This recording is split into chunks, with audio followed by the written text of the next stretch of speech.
videolõunatund Nõmme raadios.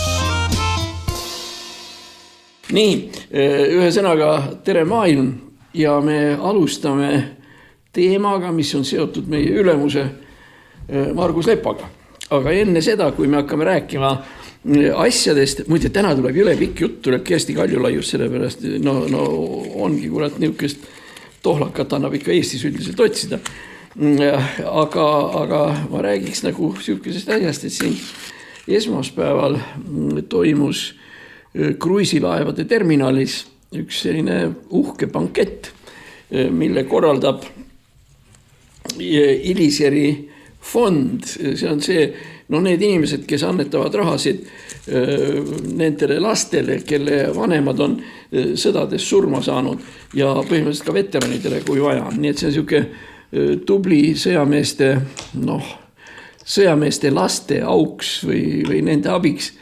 Muide see sama lapsekene, kelle auks see fond tehti või see, vaata kuidas aeg läheb, et neil ei olnud üldse raha sellepärast, et isa oli surma saanud ja nii jäi. Ja täna on siis 5. kursusel, õpib Tartu Ülikoolis molekulaarbioloogiat. Nii et võt niisugune on see. Aga mitte sellest ma ei tahtnud rääkida, kohe lähme selle juurde edasi, aga enne ma kasutan juhust, mida ei tule mul ette liiga tihti kord nädalas, öelda aitäh meie toetajatele.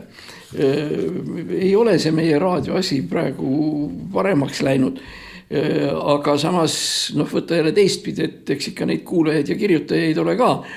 Aga meil oleks siis palve kõigile nendele, kellel vähegi see asi võimalik on, meid aidata. Kas või iga eurokene maksab midagi. Ja eriti need inimesed, kes toetavad meid ka nii moraalselt ja kellele meeldib kõik see, mis me räägime, palun veereta mõnda veeringut endal taskus, kas ta on teile täpselt just viimseni vajalik, et võib-olla siis saaks teha ülekande Nõmme raadiole, kus juures siis meie pangaarve ja panganumber on Nõmme raadio koduleheküljel. Nii see esiteks aitäh, kes on juba aidanud ja veel suurem aitäh nendele, kes alles hakkavad andma. Ilma teieta, meeldi nalja, ilma teieta meie see firma tööd teha siin ei saa. Aga kui ma rääkisin sellest banketist ja sellest Iliseri fondist, siis lihtsalt oli niimoodi, et seal siukese ümarguse laua taga, meid oli seal 7-8 inimest, meie abikaasaga ja veel üks abielupaar ja nii edasi. Aga seal oli muu hulgas ka üks, ma ütleksin, vanem keskealine proua, kes veel töötab edasi. Muide on kirurg ja tema kirurgia eripära on siis, tähendab see valdkond on nina, kurgu ja kõrva arst. Kirurg, nina, kurgu, kõrva, nina, kurk, kõrv ja ta on selle asja arst. Ja kuna ta tegeleb ühesõnaga, kuna nii nina, kurk kui ka kõrv on kõik pea küljes kinni, siis ei võtnud nagu väga palju aega, kui ma hakkasin rääkima sellest, et minu siin raadio ülemusel Margusel on olukord kehva, sellepärast, et on see kolmiknärvi neuralgia. Ja ma ütlesin, et kuna te tegelete nina, kurgu ja kõrvaga, siis tegelikult see pealuu sees olevad asjad on teil vähemalt lähedal, et kui te neid ka ei opereeri, aga vähemalt olete neid kõiki näinud. Minu pärast kas või siis, kui te lähete kõrvaoperatsioonile ja nii edasi, et see on teie eriala. Jah, et on küll eriala ja tal mingisugusel tuttaval oli sama probleem olnud ja siis ta natuke rääkis, kuidas see haigus on ja see, kordan, see tegemist on kirurgiga ja eks ta nimetas ikka neid asju, mida meie siin oleme oma pooliku mõistusega ka nimetanud, et meil tuleb siin mingisugused tabletid valuvaigistid, eks ole, mis Margus praegu ütles, et tal on hirmus kõvasti sees ja ta ei saa nagu selle pärast väga käia, muide ta räägib. Margus juba räägib, okei. Aga nähtavasti muidugi see rohi ja see muidugi mingil määral pärsib võib-olla ka natukene mõtlemist ja tasakaalu ja muid selliseid asju. Nii et ühesõnaga, ja siis see daam, see kirurg ütles siis, et on mingisugused tabletid, need aitavad valuvaigisti vastu. Ma ütlesin, et täpselt seda me teame ja et Margus tablettiga võtab. Ja ütles, kirurgiline vahele segamine, et tekitada selline olukord, kus see veresoon, mis selle kolmiknärvi kõrvalt mööda läheb ja mis võib pigistada kolmiknärvi ja tekitada selle valu, et seda saaks nagu kirurgiliselt parandada. aga no üldiselt ta ütles, et ega see ei ole niisugune väga kerge operatsioon ja kuigi ta seda kolmiknärvi näeb 3 korda nädalas erinevates kombinatsioonides, et ega see ikka väga lihtne ei ole ja noh, mingid riskid ja asjad, aga et see oleks, aga vot nüüd tuleb see, miks ma temast üldse rääkima hakkasin. Ja ütles niimoodi, et muidugi, et Eesti meditsiin või meditsiini ümbrus on täis igasuguseid tohlakaid, kes on posi ja niipidi ja kes on posi ja naapidi, kes on hirumant ja kes käseb puude ümbert kinni võtta ja kellel on vaja taevasse vaadata ja siis kättega ringe teha ja nii edasi. Et noh, neid on siin Eestis ikkagi nii, et kohe no on. Aga lisas see proua tohter, et mitte kõik ja mitte kõik ühtedel ja samadel tingimustel ei pruugi olla noh, posijad. Et mingites asjades võib olla seal kandis ka õigus. Kuigi ta rõhutas, et ärge uskuge midagi ja kui midagi on, et mingi arsti juurde, noh, posijad on riskantne värk igal juhul. No eriti näiteks muidugi, millest ta nimetus oli see, no, igasugune onko, see tähendab igast vähiravimid ja vähiravimised ja nii edasi. Noh, vot, et seal on sageli arsti juurde mineku asemel inimene istub siis kodus või läheb selle posija juurde ja pärast, kui juba hilja on, siis on juba hilja. Nii et, noh nii. Aga ühesõnaga ma tulen selle asja juurde tagasi, et on olemas üks valdkond, mille kohta ta ütles, et 100% garantiid muidugi ei ole. 100% teadusmeditsiiniline see asjandus ka ei ole. Aga et see asjandus on sageli siiski aidanud ja kui seda proovida teiste asjade kõrval, näiteks tableti söömise kõrval, nii et sa ei jäta tableti ära, et mine tea. Ja ta nimetas, et tal selle 25 või 30 aastase praktika jooksul seoses selle kolmiknärvi vaatamisega on see tulemusi andnud. Kuigi ta ütles, et tegelikult, et ta päriselt soovitada, aga no mine võta kinni ja kui muud asjad ei aita, siis järsku aitab see. Ja ta seletas pikalt, milline teooria selle taga on ja need, millest on jutt. Jutt on nõelravist. Kusjuures nõelravi ei saa olla päriselt see, mida siin Eestis igasugused tegelinskid teevad. Aga siin tuleb, tänapäeval lähed ju arvutisse sisse, eks ole, sa pead vaatama, mida hiinlased tegelikult teevad. Ja ta ütles, et küllap hiinlaste hulgas on ka selkesi pussereid. Näiteks ta nimetas 2 hiinlast Eestis, kes töötasid Hiina suursaatkonnas. Ja tegelikult on see Viini konventsiooni vastu, kes olles diplomaadid suursaatkonnas tegid haltuurat selle tai chi'ga, mis on mingi karateelaadne asi või midagi. Ja ta ütles, et ega midagi öelda ei ole, 2 saavutas mingeid tulemusi. Et kui mingisugune, aga et tal olid vist mingid muud asjad, ta kas oli varastanud saatikkonnast midagi ära või nii. Ühesõnaga just see, kes oskas tai chi'd teha, see diplomaat saadeti tapiga Hiinasse tagasi. Aga ma räägin seda just nimelt sellepärast, et see lugupeetud proua ütles, et neid tahtjaid ja tegijaid, kes väidavad, et nad on hirmsad sükesed nõelravi omad, ei maksa nagu väga sinna kohe lootma jääda. Sest väga sageli need nõelravi asjad ja muide ka tai chi tehakse valesti. Tai chi kohta alles hiljuti ma nagu vaatasin, kuna sellest seal tuli jällegi juttu mingisugustest pseudomeditsiinilist asjadest ja seal on niimoodi, et kaugeltki mitte kõik need tai chi tegijad ei ole košer, ütleme siis niimoodi.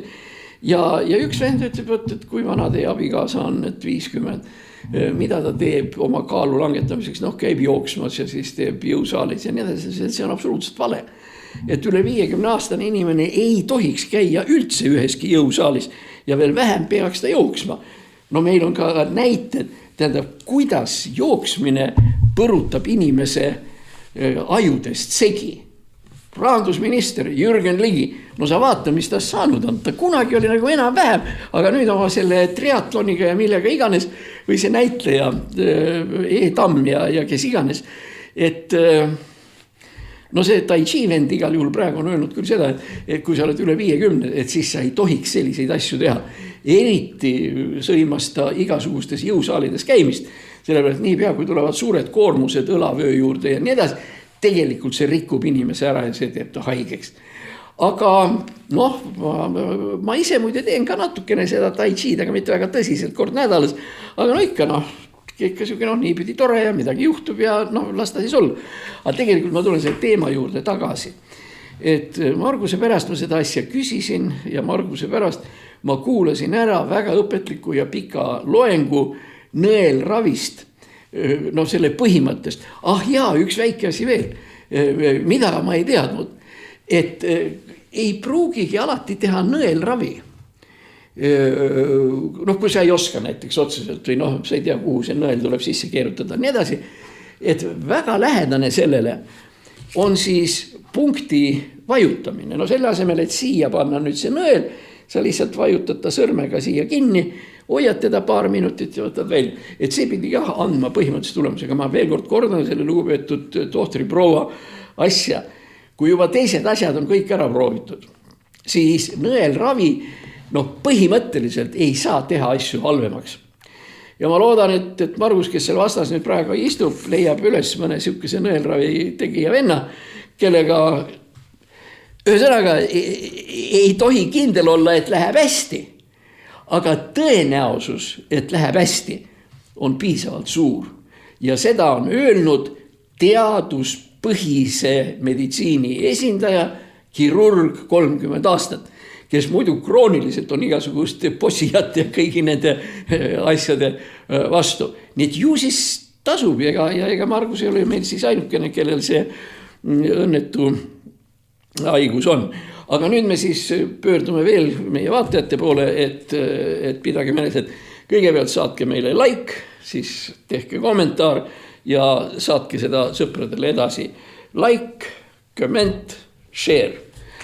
Nii, see on siis nüüd see. Ja nüüd enne, kui me päris teema juurde läheme, on küsitud imelik, aga need on ka sellised vaatajad inimesed, et mis pärast teil need 3 kartulit siin on ja mis need küünlad tähendavad ja nii edasi. Need kartulid ehk apelsinid on seotud ühe lavastusega meie vabaduse alguses, mille nimi oli Armastus 3 apelsini vastu ja mida mängiti Viljandi Suugala teatris ja selle lavastas Elmo Nüganen. See on selline, seal ei ole oma mingit väga kindlat sisu, aga see, mis meid antud juhul nagu puudutas, oli see, et see oli esimene selline avalik improviseerimisteater, kus oli mingisugune see lavatekst või mida nad pidid seal mängima, oli kuskil, kes ütles 10 või 15 lehekülge, aga see oli täis 2,5 lavastus ja kõik ülejäänu oli improviseerimine. Meie siinse saate sisu on suures osas poliitika, kus juures siuke lõbus ja siuke ühesõnaga. Ja need 3 apelsini lihtsalt tuletavad meile meelde ja vaatajatele meelde, et meie siin improviseerime. Meil ei ole midagi siukest suurt ette kirjutatud, kust maha lugeda, aga hakkame otsast peale ja ma umbes oletan, millest me räägime, mul on siin väiksed need all. Nii et improviseeriv poliitiline raadiosaade, mida sümboliseerivad need 3 apelsini lavastusest, Armastus 3 apelsini vastu. Küünaldega on lugu jällegi teistpidi, tähendab esimest korda need 4 küünalt tekkisid meil detsembri alguses, see oli siis, kui hakkasid advendiajad peal. Alguses põles 1 küünal, siis põles 2, 3 ja siis lõpuks, kui jõulud käes olid, siis põlesid kõik 4 küünalt. Nüüd küsimus, mis pärast nad põlevad edasi, selle peale mina ütleksin, miks ka mitte. Lõppkoks päris kena ju teisi vaadata ja kuidagi siuke hubane ja tore ja nii edasi. Nüüd ja see eelmine kord meil oli ka siin juttu natukene sellest suurest küünlast. Kuna me midagi targemat Margusega ei suutnud välja mõelda, siis me ütleme niimoodi, et see suur küünal on meie peatselt saabuv jaanituli. Nii et kuna Eesti elu käib advendi ja jaanitule vahel, siis siin on siis meil advent ja siin on jaanituli, mis muide tuleb rutem, kui me arvata oskame. Ma olen seda kohta tsiteerinud Mihkel Rauast juba mitu korda, kes on öelnud sellise laus, et see on lausa uskumatu, kui kiiresti lendab tina pannes aeg. Meie siin veel tina ei pane praegu, aga kodus vahest ehk ikka. aga igal juhul, no see tegelikult võib-olla minu vanuses, eks ole, on see veel eriti jube vaadata, kui kiiresti aeg tegelikult ikkagi tõepoolest lendab. No mis siis nüüd olnud on? Nüüd meil on siis aprill, eks ole, mai, juuni, kaugel ta siis on. Ja see, mis ehmatab, ma arvan, et Margus on muga paljud on nõus, on see, et kui sa muud asja nagu väga ei märka, siis sa märkad seda oma laste vanusest. Tead, mul oli praegu siuke asi, et niipea, kui ma hakkasin selle peale mõtlema, mul ka võttis kõhu alt külmaks. Tähendab, minu vanepoeg Ameerikas, finantsist, töötab suures rahandusfirmas ja nii edasi, on igatepidi tubli poiss, sai 15. märtsil 38 aastaseks. No tule taevasappi 38. Vähe sellest. Nüüd siis teine, see meie perekonna väike poeg, siukene musirullikene ja igatepidi siuke pisike tore poiss ja nii edasi, kes muide töötab praegu teatris, Kelleri teatris inspitsendina ja siis on ka dramaturg. See pesamuna, see saab nüüd järgmisel nädalal usu või ära usu 25. Oi joppa kolla. Vot siis, kui sa seda ühel hetkel märkad, siis on ikkagi päris jube. Aga need on need seletused nende asjade kohta. Nüüd läheme edasi. Tähendab, tegelikult Eestil on praegu probleemid presidentidega. Selle teisest presidendist Karisest me praegu väga ei räägi. Kui lõpus jutuks tuleb, ehk siis ikka. Aga mis oli tegelikult väga lõbus, oli see, kuidas Kersti Kaljulaid maha võeti. Ja siin, eks neid teooriaid ja miks maha võeti on ikkagi mitmesuguseid, aga siin oleks vaja nüüd natukene tähelepanu pöörata. Tähendab, tegelikult on ju niimoodi, et Kaljulaid ka oma kõnedes on mitu korda öelnud ühe väga huvitava mõtte. Mina olen Mart Laari õpilane. Issand jumal, kui ta ka oleks, on see lause, mida ei tohiks öelda mitte mingil juhul. Sellepärast Mart Laari koolkond on rublatehing näiteks, veebfond, siis absoluutselt valesti ja käkrasse keeratud erastamine. See, millest ka muide Keskerakond on pärast palju rääkinud, see elamu erastamise lugu ja need asjad, kus inimesed, kes elasid majades sees, tõsteti välja, sest vanad omanikud tulid tagasi. See on ju ka Mart Laar. Ja kui meil on tegemist siis Mart Laari õpilasega, siis mõni ime, et küsimusi on tekitanud isegi rahaline olukord, mis ju võinuks kuidagi ära jääda. Nii, aga nüüd siis see. Tähendab, Kaljulaid sai oma suure kolaka kätte eelmiste sigaduste eest, millega ta hakkama sai. Ja mis tasapisi hakkas inimestele närvidele käima. Jätame selle veel praegu esialgu kõrvale, et Kersti Kaljulaid on uskumatult ülbe inimene. Tal igasugune empaatia või kaastunne või see täielikult puudub ja ta usub, et ta ongi jõlekõva tegija, mida ta ju tegelikult ei ole. Ainus asi, mis ta seal kuskil oli, ta oli seal raamatupidaja selles kontrollkojas Luksemburgis, ja ongi sul siis kõik. Ja enne seda siis Mart Laar, kes tegeles rahaliste avantüüridega. Muide, see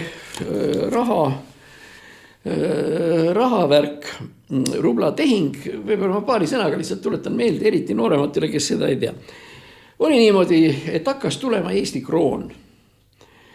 Ja kui tuleb Eesti kroon, siis on vaja käibelt ära korjata seni kehtinud rublad. Ehk tookord siis oli niimoodi, et sa said, kas see oli 1/10 vist sealt 1500 Vene rubla asemel, sa said 150 Eesti krooni. Nüüd oli aga siin üks väga ohtlik situatsioon, et kui nüüd venelased on selle rahavahetuse vastu, siis teevad nad sellise viguri, et nad tegelikult korjavad ja ostavad kokku kõik käibelt kõrvaldatud rublad. Ja teiseks nad korjavad ära ka vastavalt vahetatud Eesti kroonid. Kujutage ette, meil on siin ütleme seal 1 000 000 krooni kuskil ringleb ringi ja venelased oma nende rubladega, mis kokku korjati, ostavad kogu selle asja kokku. Ehk teiste sõnadega kukuks Eesti kroon maha. Ja selleks, et seda nüüd ei oleks, siis Eesti Pank pidas läbirääkimisi Vene valitsusega. Jegor Gaidar oli tookord peaministri kohusetäitja ja siin oli siis Siim Kallas. Ja see, et lepime nüüd kokku, et kas te teete seda? Ja Jegor Gaidar ütles, ärge kartke, me seda ei tee.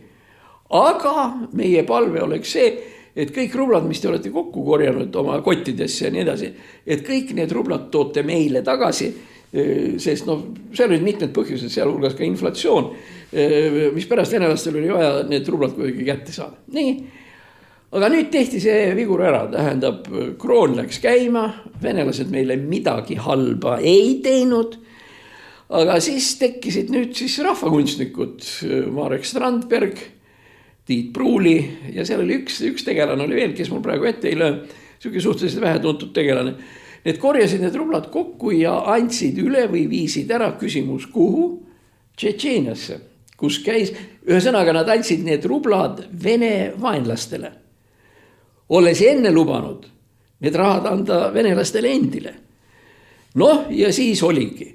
Ehk teiste sõnadega tänu siis Tiit Pruulile ja Marek Strandbergile ja kompaniile, Mart Laarile ja kindlasti see lähedal Kersti Kaljulaiga käitus Eesti viimase kaabakana. Ja Kersti Kaljulaid oli nende kaabakate hulgas. Järelikult see tema nägemine ja vaatamine aususest ja nii edasi on suurel määral äärmiselt küsitav. Nüüd see ei olnud veel kõik. Juba, kui me mõtleme igasuguste muude asjade peale, näiteks olles vabariigi president, algatas Kaljulaid täiesti idiootliku kampaania. Ja see oli see, et Eesti tuleb viia ÜRO julgeolekunõukogusse.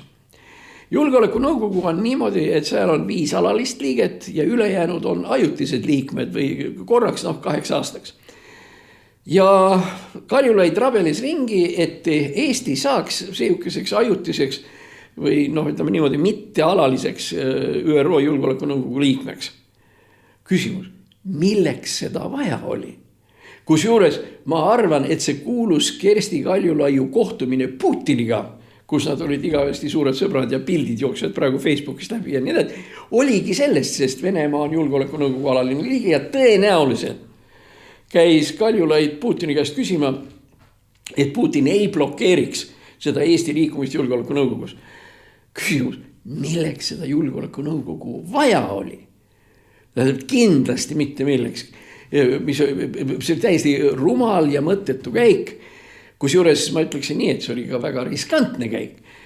Kui nüüd sel ajal, kui meie istusime seal julgeolekunõukogus Kersti Kaljulaiu armust, kui seal oleks nüüd üles kerkinud mingisugune tõsine rahvusvaheline konflikt, ma ei tea, siin hilisematest aegadest ütleme seesama Venezuela lugu või Iraan, Iraak ja nii edasi, siis oleks Eesti seal olnud sunnitud hääletama. Ja siin nüüd kerksigi see probleem, mida eestlased ei oska teha. Nad ei oska hääletada, eriti olukorras, kus ühel pool on USA ja teisel pool on Euroopa Liit. Nüüd selle kohta on selline kuulus vanasõna, et ära topi oma nina sinna, kust halba haisu tuleb. Ja see oli just see klassikaline Kaljulaid, ta toppis oma nina sinna, kust halba haisu tuleb. Ja kuni tänase päeva, tähendab, me peame tänama õnne, et sel ajal midagi sellist väga ei juhtunud. Kui me mõtleme veel tema selle presidendi asja peale, siis eks ole see Riigikogusse minemine, see sõna on vaba dressibluusiga. See tähendab seda, et see on selline põlgus ja üleolek Eesti rahva ja Eesti rahva parlamendi suhtes. Omaette etteaste oli siis Eesti Vabariigi 100. aastapäev, mida Kaljulaid pidas siis Eesti Rahva Muuseumis. Jällegi väga kole asi, tähendab, seal on ju niimoodi, et need inimesed, kes sinna kutsuti ja need oli seal 700-800 ei saanud kusagil istuda. Ja seal hulgas on ju ka vanemaid inimesi ja sa pead seisma nagu idioot kuskil seal selle muuseumisaali keskel ja siis vaatama, kuidas rahvariietes Kaljulaid kuskil poodiumi peal ütleb kõnet. No oleks veel see kõnega midagi olnud, aga see oli klassikaline Kaljulaiu jamps. See oli siis ühesõnaga see, et seal ta rääkis väga palju lähisuhte vägivallast ja perekonna vägivallast ja tont ja millest sellistest asjadest. See oli Eesti Vabariigi 100 aastapäev. Kas 100 aasta jooksul ei juhtunud Eestis mitte midagi tähtsamat ja paremat kui lähisuhte vägivald? Kusjuures tegemist on ikka täiesti sellise haiglase kompleksiga, sest see perekonnavägivald ja mis iganes, see oli ju praegu Kaljulaia üks keskseid teemasid seoses Sildarude perekonnaga, milleks Kaljulaiu pole vähematki volitust selle asjaga tegeleda. Ja siis, kui siin nüüd tulid need, kas anda Tõnis Sildarule medal või mitte anda ja nii edasi, ühesõnaga, oligi käkk siis kokku keeratud. No peale selle, eks ole, siis oli veel siuke asi, et ükskord, kui minister Martti Kuusik andis ministrina ametivande, siis Kaljulaid läks minema ja ei surunud ta kätt. Tal on üldse siuke käe surumise vältimise komme sees. Ta ikkagi ta ikka arvab, et ta ei ole kõva tegija ja see, aga ta on kõva tegija, kes ei oska teha. Veel vähem oskab ta olla kõva.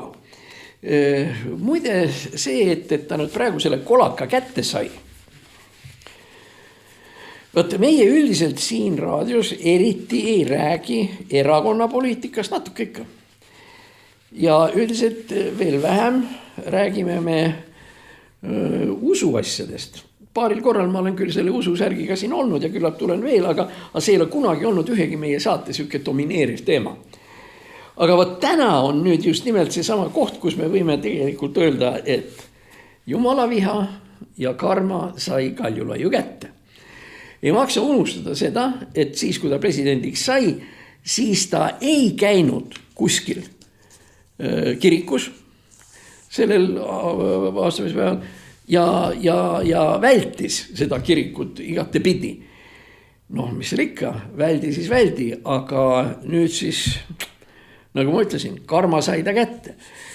Kohe näha, et ta on suhteliselt viletsa lastetoaga,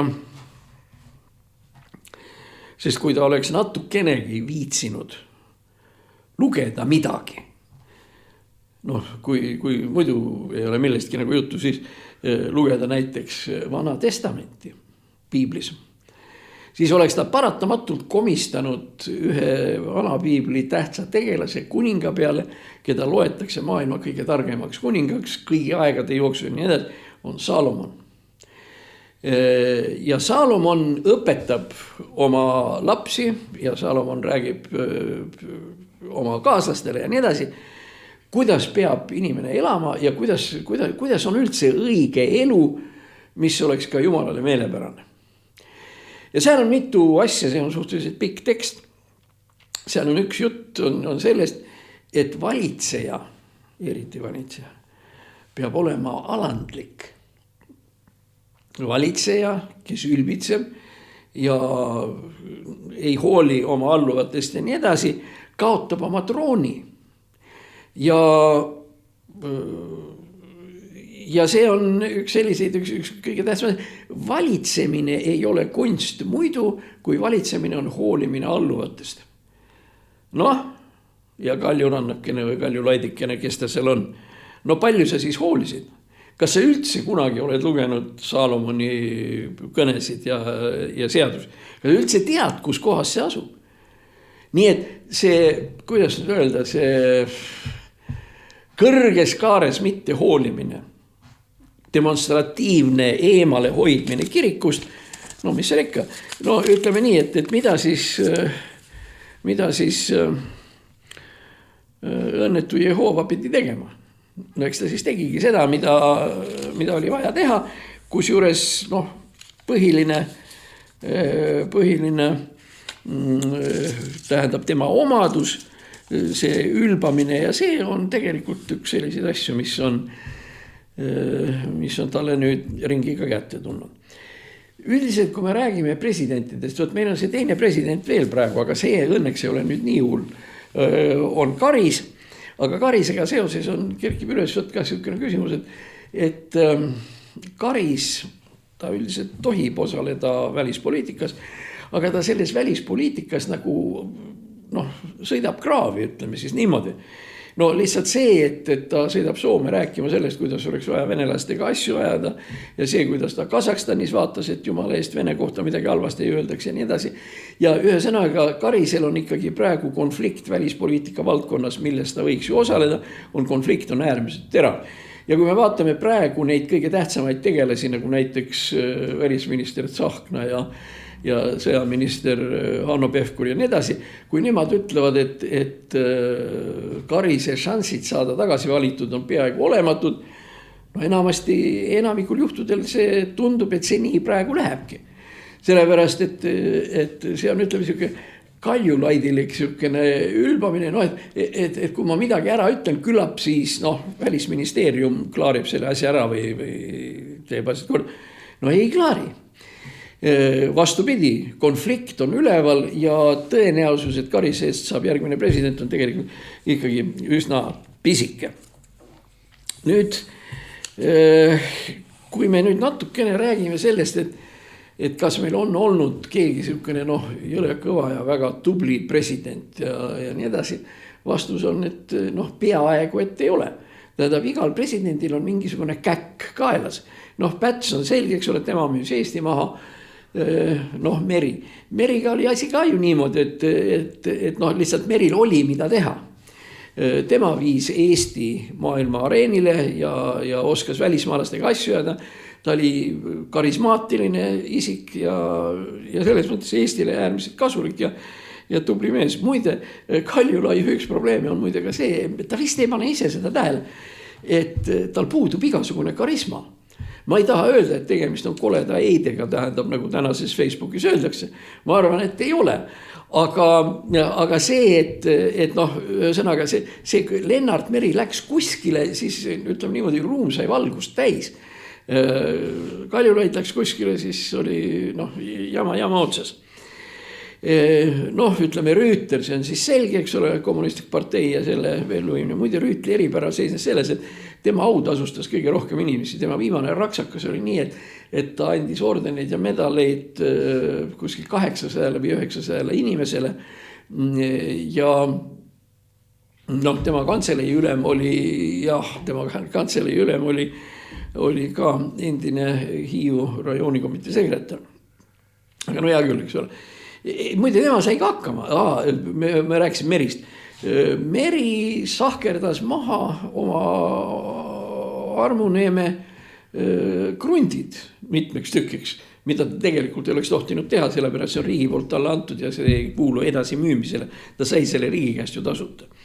Rüütel sahkerdas siin Kadriorus igasuguste korterite ja asjadega, siis midagi oli Pöides, mis on Saaremaa Kirde osas, see on ühesõnaga, kui selle mööda seda muuli sõidad, siis jõuad Saaremaanis kohe vasakut kätt, seal on Tornimäe ja see ka. Nii et Rüütel susserdas seal endale midagi. Mis Rüütel? Rüütel tegi seda, et see oli Natura kaitseala ja Rüütel sokutas selle asja endale niimoodi, et see Natura kaitseala, selle piirid tõmmati ümber. Nii et tema sai oma selle asjakese kätte.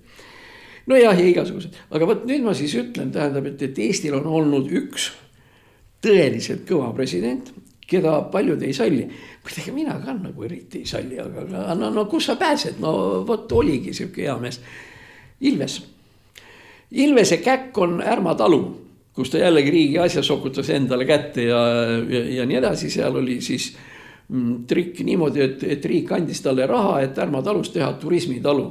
Aga siis läks 5-6 kuud mööda ja siis jõuti järeldusele, et kuna see on ka presidendi ööbimise koht ja nii edasi, siis lähtudes ohutusest ja julgeolekukaalutlustest ei saa Ärma talus seniajani, kuni Ilves on seal president, ei saa seda turismitaluna kasutada. Turismitalu raha saadi, aga turismitaluna ei. Nii et teiste sõnadega selle turismi rahadega sai see omadega hakkama, see Ilves. Aga hea küll, ma tulen uuesti tagasi, et Ilves oli tegelikult üks kõige kõvemaid presidente, kui isegi mitte kõige kõvem president. Võtame tagasi 14-15 aastat, aasta 2012. Eesti ajad olid sel ajal ühed kõige keerulisemad. Rahvas oli vihane, igasugused kohalikud omavalitsused ja nii edasi ei suutnud mitte midagi manageerida, igasugustes ajalehtedes ja nii edasi kirjutasid vasakpoolsed ja vasaksotsid ja kes iganes igasugust sitta Eesti kohta kokku ja nii edasi, nii edasi. See oli raske ja paha aeg. Ja Ilves mõtles välja nüüd ühe käigu, mida me teame praegu nime all jääkeldri ümarlaud või jääkeldri protsess. Aasta on 2012.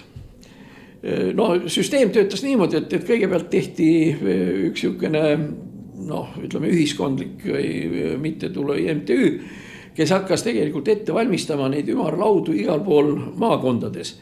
Maakondades mina käisin seal, see oli Tartus, Tartu Ülikoolis, kus iganes. Ja pärast seda, kui kõik need üksikud mõtted ja ideed olid kokku korjatud, siis korraldati üle eestiline suur ümarlaud jääkeldris. See on üks 500 meetrit sellest Kadrioru lossist eemal sinna Kumu poole asub. Ja seal siis klaariti kõiki neid, seal võeti need ettepanekud kokku ja nii edasi. Võib muidugi öelda seda, et mis seal siis nüüd nagu väga paremaks läks. Tead nii ja naa. Sellepärast, et tegelikult oli üks inimene, keda ma nimetaksin raskeks kaabakaks. Aga kuna ma olen viisakas, siis ma ei nimeta teda ja ütlen ainult tema nime.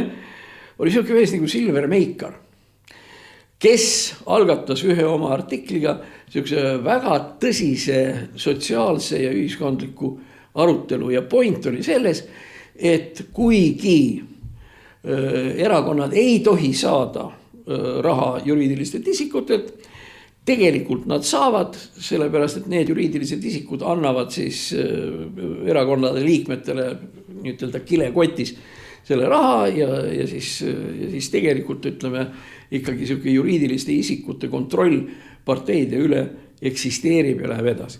Ja see oli siis see Meikari lugu, võib isegi ta üles otsida, mis ta võis olla seal erakondade rahastamisest ausalt või mingisugune selline imelik nimi oli. Ja sellest tõmmati siis üles kriminaalasi. Kusjuures Reformierakonna vastu, sest Meikar oli Reformierakonnas ja Meikar kaebas Reformierakonna peale. Siin oli mitmesuguseid igasuguseid muid juriidilisi vahelugusid, aga point oli see, et prokuratuur, kellele Meikar kaebama läks ja nii edasi, ühesõnaga seda lugu tegelikult ei olnud. Kõik see, mis Meikar kirjutas ja rääkis, oli laias laastus vale. Ja kui ma ütlesin, et kaabakas, siis enam-vähem muide, praegu ta minu arvates istub õnnelikult Brüsselis mikseri abina või nõunikuna või susi teda teab, mis ta seal teeb. Aga skandaal oli suur ja skandaal oli üle terve Eesti. Muide, seal oli ka juriidilised paar probleemi, väga tõsised. Üks nendest on seotud Heili Sepaga, kes oli tol ajal prokurör ja uuris seda asja ja on praegu riigikohtunik, tule taevasappi, kust me sellised inimesed võtame. Tähendab, tema kuulas üle neid, keda kahtlustati seal ja andis need ülekuulamisprotokollid, andis siis Meikarile lugeda. Ja Meikar oli kutsutud siis prokuratuuri järgmiseks päevaks, kus juures ta oli enne seda tutvunud sellega, mida on rääkinud tema poolt süüdistatavad inimesed. Ehk teiste sõnadega, Heili Sepp tegelikult ju siis,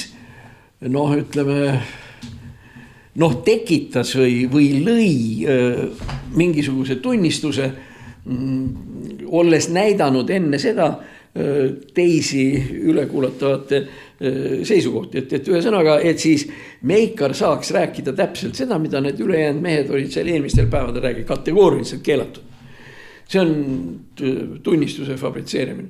Aga seal oli teine pull veel, et kuna Heili Sepp oma suures usinuses ei jõudnud mitte millegi, nii, siis ta vihaga avaldas Postimehes, ja Postimehes, see on ka jällegi, kuidas nii võib olla.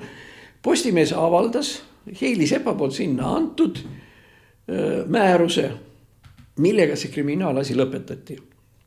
See on kriminaalasja lõpetamise määruse. Jällegi ei tohi seda teha, sellepärast, et kui inimene ei ole süüdi, siis avaldada asju tema vastu kuskil ajakirjanduses ja nii edasi. No see on ju ikkagi kategooriliselt keelatud. Nii et Heili Sepp on siis ka, ütleme sellise tugeva kaldega kaabakluse poole. Aga me oleme piisakad inimesed, me ei ütle seda. Nii, ja muide seal oli veel üks huvitav, vaata võib-olla sina ka mäletad, seal üks story oli see, et keegi maksis seal mingisuguse summa, ma ei mäleta seal kas 10 000 või midagi. Ja küsimus oli, et kust see raha tuli. Ja vastus oli, ämm andis, et ämm andis öökapist.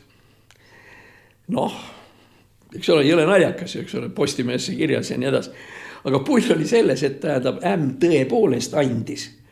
Ja ta andis tõepoolest öökapist. Ja ta tõepoolest andis sulas.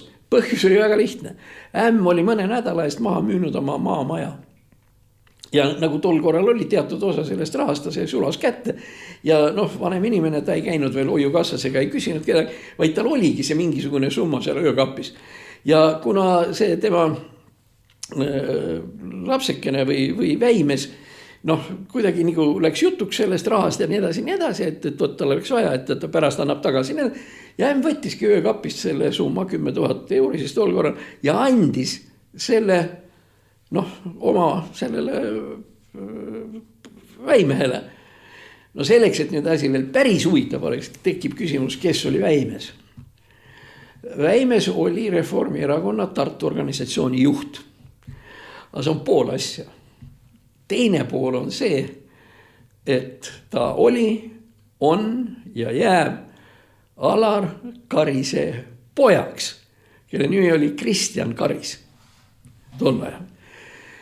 Ega seda, ja jällegi, eks ole, see, mis tehti, oli seaduslik ja siin ei olnud üldse mingisugust küsimust ja nii edasi. Aga Heili Sepp oma, tegelikult Eesti prokuratuur, praegu on ju temaga jälle suured probleemid. Ega Eesti prokuratuur on ikkagi ka üldiselt sügavalt öeldes häbiväärne institutsioon. Aga nii ta siis läks. Aga miks me hakkasime sellest rääkima? Sellepärast, et me tahame rääkida sellest, et kas meil on olnud häid presidente. Ja ma väidan, et Ilves on. Mulle ka ei meeldi, kui ta nätsutab. Ja mulle ka ei meeldi, kui ta mõnikord istudes paneb jalad laua peale. Ei pea olema. Mul on isegi pilt olemas, kus Ilves ja üks teine noormees käisid meil külas. Sõitsid külla ja siis sai jalutatud ja viina võetud ja nii edasi. Tähendab USA-s Indiana osariigis, seal kus me kõik istume laua juures ja tõesti oli tore sellepärast, et seal oli veel ka see eelis, et pärast mind või peale minu ei olnud kodus kedagi, kes oleks hakanud ütlema, et pane nüüd pudel ära või miks te võtate need. Seal ikka oli niimoodi, et me ostsime nii palju, kui me saime ja oli väga tore päev. Nii et ütleme, Ilvesele võib ju mingisuguse asja etteheiteid teha nii edasi, aga erinevalt Kaljulaidis on Ilves tark, B, ta on hästi haritud ja C, tema puutus kokku vis-a-vis, silmast silma Eesti iseseisvuse aja ühe kõige tõsisema kriisiga või probleemiga. See on see, formaalselt hakkas see sellest Meikarist peale, aga sealt läks üldse, tähendab parteide rahastamine, kui läbipaistev see on, kui ei ole, siis üldse millised rahad erakondade vahel liiguvad ja kõik olidki ja see oli probleem. Kusjuures need, kes mäletavad neid aegu, võivad öelda, et see oli see aeg, kus ütleme, Eesti rahvas oli ikkagi üllatavalt vihane. Tähendab, see oligi, ma ei eita sellist väljend, et tegemist oli Eesti kõige tõsisema poliitilise kriisiga pärast 1934. aastat. Ja nüüd on siis küsimus selles, et kuidas see poliitiline kriis ära tüürida. Niimoodi, et see kriis ei annaks mingisuguseid negatiivseid tulemusi, aga et samal ajal ka see, mida rahvas on tahtnud ja seda läbipaistvust, et need asjad siiski ka kuidagi joonde ajada. Ja selle kriisi, ütleme nii, nagu venelased ütlevad, tüüris lahti, razrulil, tüüris lahti Ilves. Ja kusjuures ma kinnitan, et see ei olnud tal tõenäoliselt kuigi lihtne seda asja teha, aga ja paneme siia siis kõrvuti siia selle Kaljulaiukese ja kes nad seal nüüd seekord oli. Nüüd siis natukene veel, ma mõtlen, kumba ma nüüd võtan. Hea küll, räägime sihukesest asjast nagu Vene majandus, aga väga lühidalt, ilma numbriteta ja nii edasi. Hiljuti teisipäev, esmaspäev, lõuna ajal kuskil 13 paiku, toimus Putini juures majandussektori nõupidamine. Ja põhiteema muidugi oli see, et Vene majandus käib alla ja kõik on ikka väga hullusti ja on ka, vastab tõele. Ja seal olid siis tähtsamad ministrid, rahandusminister ja kes seal olid, siis oli seal Elvira Nabiulina, kes on siis Keskpanga president, siis olid seal peaministrid, asjad tegelesid ühesõnaga, ütleme kuskil 15-20 inimest, kes tegelevad majandusega nii ehk ja kes tegelikult mingil määral vastutavad selle Vene majandusolukorra eest, aga see arutelu ei ole meile praegu antud juhul oluline. Huvitav oli see, et seal viibiv majandusminister Silvanov ütles, et väga suur probleem on selles, et Venemaal ei toodeta väga palju elementaarseid asju, mida on tootmise käigus hoidmiseks vaja. Ja nüüd ma siis ütlen, ta nimetas 1, 2, 3, 4, 5, ühesõnaga, 1, 2, 3, 4, ta nimetas 4 või 5 pulli asju, mida venelased ostavad sisse Hiinast. Esiteks daamidele juukseklambrid. Venemaa ei tooda. Venemaa ei tooda kummisusse, eriti neid, mida on arstidel vaja ja nii edasi, nii edasi, nii edasi. Praktiliselt mitte ükski firma ei tooda sellist asja nagu ukselukud.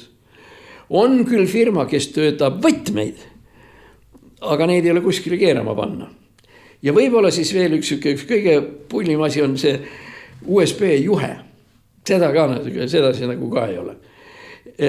Ja viimane sellest rääkis Valentina Matvijenko, ta segas vahele ja ütles juurde, naelad. Mitte mingisuguseid naelu Venemaal ei ole.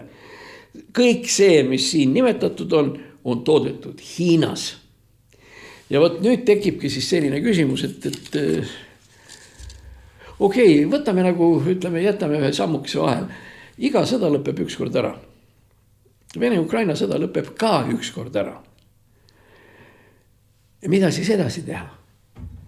Tähendab, kui Vene majandus on praegu sellises seisus, nagu ta on, Venemaa majandus toodab praegu umbes 45% sellest tootemahust, mis tal oli tükk aega veel enne seda ja nii edasi.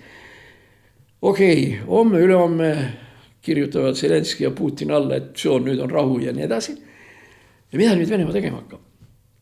Ja võt see ongi nüüd üks keskne majandusteadlaste probleeme, et mida teha edasi. Majandusprofessorid ütlevad, ega meie ei saa sõdima minna ja meie ei oska sõdida ja nii edasi, aga meie teame, mis see Vene majandus toimub. No hea küll, nafta tuab sees ja Ust-Lugal ja nii edasi. Kuidas see käima läheb? Uuesti. Kellele ja kuhu? Lõppkokkuvõttes kõige hullem see, et ei olegi nagu väga kuskile müüa. Kõne alla tulevad Hiina ja India, aga Hiina müüb praeguse selle viimase või ostab seda kuskil umbes niimoodi, et see on $45-50 ühest bütist, mida kutsutakse barreliks. Ja noh, kusjuures Hiina hoiak on see, et kui teile see meie hind ei meeldi, ega siis me ei hakka teie käest ka mitte ostma. Väga, väga lihtne. Teine koht, mis on veel arvestatavalt suur, on India. Võt meie probleem ka siin, kui me poliitikutena räägime ja nii edasi, me unustame natuke asja ära, et India on tegelikult suurem kui Hiina. Ta küll territoriaalselt mitte, aga inimarvu poolest ja tootmismahu poolest ja nii edasi. Ja kui India ütleb, et me ei taha ja nii edasi, no siis see on ikkagi väga mitte tahtmine, mis tekitab selle. Noh, ütleme, et tõele avandis mingisuguseid asju naftas siiski venelased on praegu võimelised tegema. No, aga need on ka väga piiratud. Esimene teema, mida naftas on masuut. Pole sellepärast kuskile panna, et masuut on laeva kütus. Aga kui laevad kuskile sõita ei saa, siis neil ei ole seda masuutiga mitte kuskile panna. Noh, teine oluline punkt, mis naftast tuleb, on see, mille kohta vanasti aviobensiin, ehk veel lihtsam on öelda petrool. Petrooli tegemine naftast on piisavalt keeruline. Nii et tegelikult praegu on ikkagi niimoodi, et ütleme, Vene lennukid, lennumahud on kuskil umbes 35-40% sellest, mis nad vanasti olid. Ja kui nüüd silmas pidada, ja see on nüüd täpne number, 60% Venemaast on linnad ja külad, millede juurde ei vii, ei tee maantee ega raudtee, vaid nad lihtsalt on see. Kui see on nii, siis me peame ütlema, et Vene jaoks on kõige olulisem asi ongi lennuk, sest muud asjadega see sinna ligi ei pääse. Ja kuidas nüüd see lennubensiini ja aviobensiiniga asjad siin kujunema hakkavad, ega me ikka väga hästi ka ei tea ja venelased ise ka ei tea. Nii et need on nüüd need probleemid, mida tuleb siis venelastel kuidagi hakata lahendama. No ja veel üks huvitav asi. Ma arvan, et kõik need Eesti inimesed, kes on välismaal käinud, eriti seal Lääne-Euroopas ja nii edasi, Viinis näiteks või Frankfurdis või Lyonis ja nii edasi, on kindlasti näinud ühte sihukest reklaami, kollane reklaam, seal on must pilt on peal, mille firma nimi on Raiffeisen Bank. Ta on sihuke kollane ja siis seal on risti, nagu kaks hobust, umbes sellised nagu Eesti talude väravate peale, see Raiffeisen Bank. Ja nüüd siis Raiffeisen Pangaga läks lugu niimoodi, et Raiffeisen Bank Vene firmadega ei saa raha kätte, mis ta on sinna välja laenanud tootmiseks ja nii edasi. Sellest tootmist ei ole väga paljudel nii edasi. Kuskilt mujalt seda raha võtta ei ole ja me räägime praegu summast, mis võiks minna kuskil umbes $10 miljardi. Raiffeisen Bank on üks kõige suuremaid. Ja nad on käinud siis ka Moskva kaubandustööstuskojas, arbitraažis ja kus iganes, et kuidas saaks nüüd need rahad kätte, mis ta on välja andnud. Ma ütlen, umbes 10 miljardist käib umbes jutt. Ja tulemus oli see, et üks väga lugupeetud, tõsi küll Venemaal elav, aga väga soliidne Saksa pankur, kes teenindas ka Raiffeisen Banka ja nii edasi, ütles põhimõtteliselt saksa keeles, et poisid, et nüüd pükstele riht peale ja tõmmake uttu enne kui hilja on. Ja Raiffeisen Panga peakontor Saksamaal siis ka vaatas seda asja ja nad langesid koomasse ja enne koomasse langemist otsustasid, et mingu nad venelased persse, et me lihtsalt tuleme ära ilma mingisugust raha küsimata. Selleks, et nüüd natuke täpsustada, milles asi on. Panga rahad koosnevad põhimõtteliselt kahest osast. Üks asi on selline jooksev konto. See on see, mis firmad annavad ja firmadele laenatakse ja nii edasi. See on see, kuidas pank töötab. See on selline asi. Aga teine asi on panga kapital. Ja pangakapital on siis ühesõnaga suuremat sorti purakas, mis on nagu garantiiks kõikidele pangaoperatsioonidele. Nii edasi, kui kuskil tuleb võlg ja sa ei saa maksta nii edasi, siis sealt kapitali hulgas sa võiksid nagu raha saada.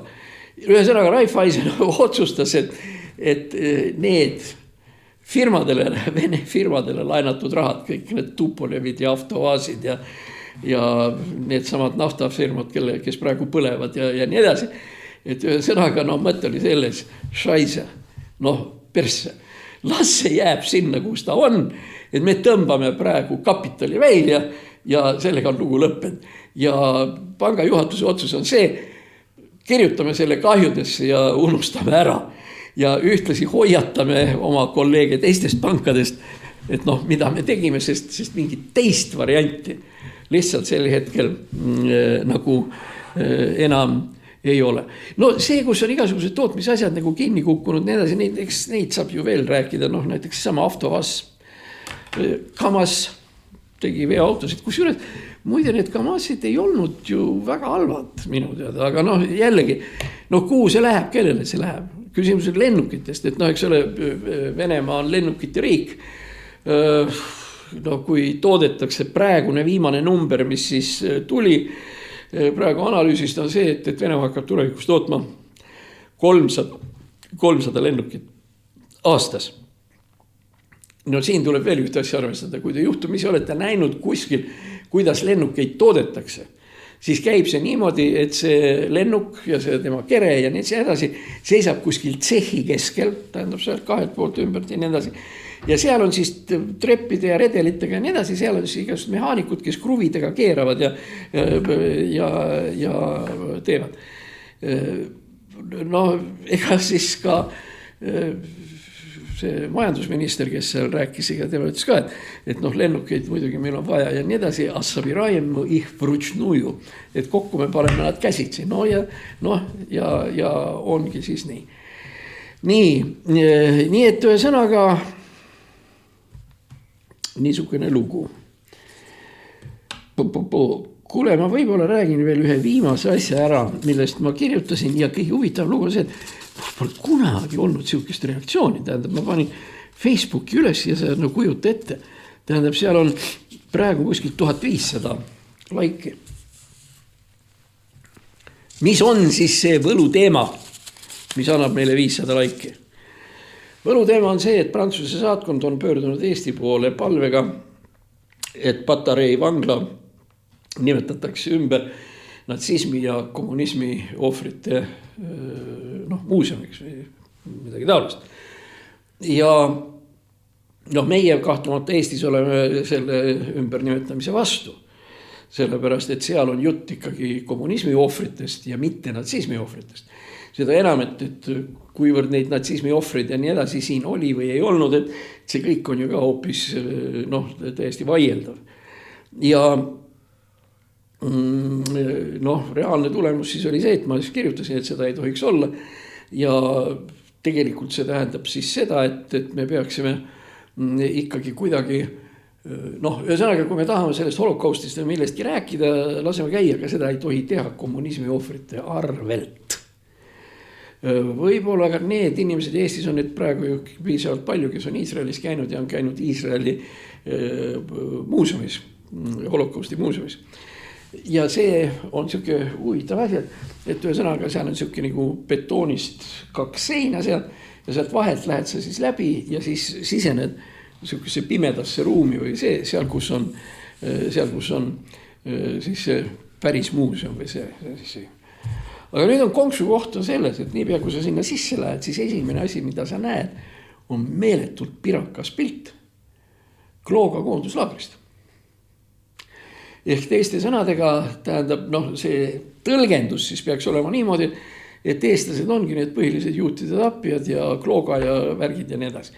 See kõik muidugi ei vasta tõele. Ja me oleme sellest ka rääkinud Knessetis ja nii edasi. Oi jaa, et me võtame ära, et see on vale ja nii edasi. Asi on selles, et miks see pilt sinna tekkis. Võt on üks asi, et esimene kord üldse kus inimesed ja Euroopa sai teada, et koonduslaagrid, kui niisugused on üldse olemas, on Klooga. Kõik need teised Auschwitzid ja Buchenwaldid ja mis iganes, see kõik on järgmine lugu. See tuli hiljem. Aga kuna esimene foto, mis üldse tehti ja nii edasi, oli see, siis nüüd see nagu domineerib ka Iisraeli holokausti muuseumis, mis tegelikult on ju sügavalt ebaõiglane. Noh, eks need saadikud siin mõned ütlesid, et jah, et võtame maha ja teeme nii ja siis, aga fakt on see, et nad ei ole seda tänase päevani teinud, seda enam, et me nüüd peame hakkama ise, lisaks sellele, mis meil seal holokausti muuseumis Iisraelis on, me peame hakkama ise ennast jällegi sõimama ja räägime nii edasi, on sügavalt ebaõiglane. Muide üks asi, mida niipea, kui ma selle teema üles tõmbasin seal Facebookis, siis oli tegelikult, ma ei tea, 100 kirja, ma arvan küll. Tähendab, kes rääkisid, et võt minu isa ja ema ja nii edasi, teadsid, et juudid elasid Saksa okupatsiooni ja siin igavesti lahedat elu. Keegi kirjutas, et temal oli hambaarst, oli Pärnus, et oli juudi abielupaar. Siis keegi oli kingsepp olnud ja keegi siis isegi õpetas seal ülikoolis ja mis iganes. Ja tegelikult see tuletab meelde ühe väga kuulsa Hermann Göringi fraasi. Göring oli teatavasti Saksamaa õhujõudude komandor. Ja sinna tuli siis Himmler ja ütles, et sul on seal piloodid, hävitaja piloodid, et sul on kuskil siin 20 tükki on juudid.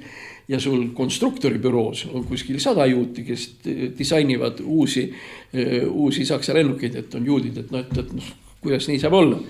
Ja selle peale siis Göring on öelnud selle kuulsa lause, ütles, et siin ministeeriumis otsustan mina, kes on juut ja kes seda mitte ei ole.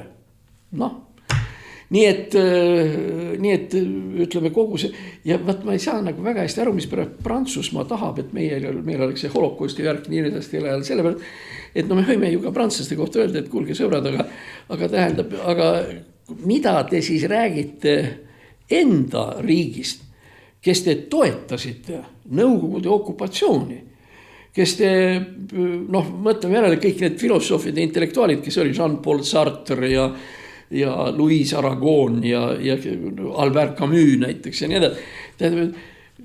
Kurat, te olite 44. aastast kuni 90. aastani, te toetasite Nõukogude Liitu ja te ei teinud eestlaste heaks absoluutselt mitte midagi. Ja nüüd olete teie need, kes tulevad meile seletama, tähendab, et mismoodi me peame oma minevikku suhtuma.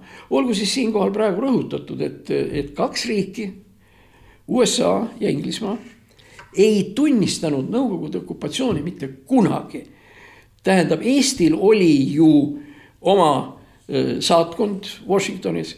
Eesti saadikud käisid alati kõigil Ameerika presidentide vastuvõttudel. Inglise saadikud, Inglismaal oleva saatkonna saadikud käisid kuninganna juures vastuvõtul ja nii edasi. Tähendab, siin oli mingisugune reaalne samm. Prantslased ei teinud tegelikult absoluutselt mitte midagi. Ja nüüd neil öelda, ja lõpetuseks veel huvida, ega prantslased ei ole ju ka teab mis sõdurid või lõppkokkuvõttes ega teise maailmasõja ajal vabastasid Prantsusmaa ikkagi Eisenhower ja Montgomery, tähendab väejuhid ja kõik see. Ja nüüd siis on siuke asi, sellega me lõpetamegi täna. Ja nüüd on siis siukene asi, et istuvad laua taga, tähendab need võitjad riigid, see on siis Nõukogude Liit, Inglismaa, USA ja Prantsusmaa ja uksest tulevad sisse siis kaotajariikide esindajad kapitulatsiooni aktile alla kirjutab. Ja need on Keitel ja Jodel. Ja kui nad astuvad sisse, siis Jodel jääb äkitselt seisma ja vaatab sinna võitjate laua poole ja ütleb, nüüd tuleb välja, et me kaotasime sõja isegi prantslastele. Mis oli tegelikult ka täiesti asjakohane värk. Okei, eks siin ole veel teisi asju, millest saab rääkida, aga siis jääb nii täna nagu tal on. Kõigepealt me siis palume meie sõpru vaadata, kuidas nad meid aidata saaks. eks meil oli ka oma vastalisi, aga ühesõnaga vastalised ei ole nii hullud, me oskame neile ise vastu rääkida. Aga kui me ei saa seda finantstoetust, mida me praegu vajame, siis see lugu on ikka mage küll. Nii et ma väga-väga palun teid, et teeme selle toetuse ära. Ja nii nagu me rääkisime, like, comment, share. Like, comment, share. Nädala pärast siis näeme.